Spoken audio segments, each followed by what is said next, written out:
A major part of our growth strategy is to faithfully build our financial capacity to sustain the challenges and opportunities that development work involves. To that end, our reserve for future projects now stands at 325 million pesos from 320 million pesos a year ago. Although this year's results and our track record remain positive, we are mindful of the path we have chosen and the opportunities and challenges that we all know lie ahead. In choosing to face the challenge of poverty reduction, our founders envisioned a financially strong foundation to ensure that our efforts will be sustainable toward our purpose of providing a better life for all. Today, I believe our founders would stand proud to know that 238 member companies of PBSP have made great strides in the fulfillment of their vision. We pray that you continue to work with us to improve the lives of so many that live in want, to contribute where you can contribute meaningfully, as you have faithfully done in the last 38 years. On behalf of the Board of Trustees, I thank you all, members, donors, partners, and stakeholders, for your faith and generosity. Ang Philippine Business for Social Progress o PBSP ang pinakamalaking non-profit social development foundation sa Pilipinas. Ang PBSP ang nanguna sa pagtutulak ng corporate social responsibility sa mga korporasyon na kabilang dito upang maging katalismo sa pagpupunla para sa kapayapaan. Di ba man uso ang advokasiyang corporate social responsibility dito sa Pilipinas, ang PBSP ay isang organisasyon na nakikipagtulungan na sa iba't ibang ahensya ng gobyerno, maging ng mga international development organizations upang tumugon sa mga pangangailangan ng lipunan. Sentro sa advokasya ng PBSP ang pagbuhos ng tulong sa aspetong edukasyon, health, livelihood program at pagbigay kapasidad sa mga komunidad upang maging produktibo. For this fiscal year, new project proposals worth about 350 million pesos and scheduled for implementation in the coming years has already been approved by various donors. I wish to assure them of PBSP's firm commitment to accountability and to delivery of results. We all know that the world is in the midst of a serious crisis and that as a consequence, corporate profitability is threatened adversely. When profits are down, funding support for social work. Sa mga prioridad ng programa ng PBSP ang suporta nito para sa Mindanao kung saan binuo pa ang isang Mindanao Peace and Development Plan upang magkaroon ng klarong tunguhin. Inumpisahan ang Mindanao Peace and Development Plan taong 2000. The PBSP Regional Committee in Mindanao decided to start a serious effort to enable corporations to make a contribution to the peace and development efforts in Mindanao. Towards this end, consultations are undertaken with the objective of determining the most appropriate interventions by the corporations and where they could make the most significant contribution to the ongoing peace efforts.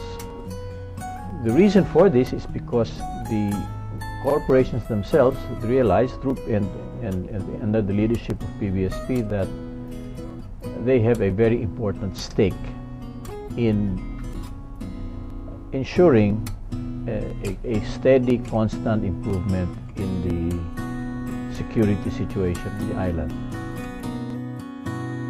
Nagsagawa ng konsultasyon ang liderato ng PBSP sa mga miyembrong korporasyon nito upang pag-usapan ang maging sentro ng tulong nito para sa Mindanao. What we really was we did a lot of presentations. We made them see what the situation is, what the statistics are, what the effects are of poor access to these services, and we help them look at what the options are for this entity to be able to contribute to these issues in Mindanao. And in doing so, hopefully will improve last. As a consequence of the consultations, it was decided that the efforts be principally focused on education, because our finding was that the sector that was most disturbed by the periodic, sporadic security situations in Mindanao was the education sector. And improving the education in Mindanao also would be the most meaningful way to create opportunities for people in the island to advance themselves, and also create a stake for the communities in security, because getting a good, solid education is very difficult in a war zone or in an area that is constantly disturbed by peace and order issues. Over the last 9 years, PBSP has built 191 classrooms. We have been involved in teacher training, especially in the autonomous region of Mindanao. And we have been involved in equipping high school with science laboratories. We've been involved in brokering scholarships, arranging scholarships. For example, we have a very extensive scholarship program for Film Life in Basilan. The whole program, since its inception, has already reached about close to 900 million pesos, of which about 70% has come from our donor partners, and the 30% has come from PBSP and its corporations. Dahil sa advokasiyang ito, nahimok ang mga kumpanya na magbigay din ng kanilang kaukulang tulong maging sa labas ng suportang nanggagaling sa PBSP. We have seen an increasing number of companies that on their own have started to undertake programs that support the peace and development initiatives. Most of these companies are those companies that are in the front line or in the areas that have been disturbed. We have an ongoing program to recruit more companies to this effort, and this program is ongoing, and we believe that in fact today there were, I think, about 12 or 14 new companies that have joined PBSP. Most of these companies realize that PBSP is a low-profile but very effective NGO.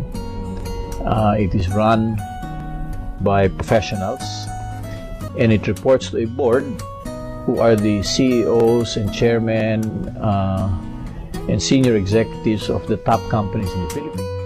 Diretsahang nilinaw ng PBSP na wala silang direktang partisipasyon sa usaping pangkapayapaan.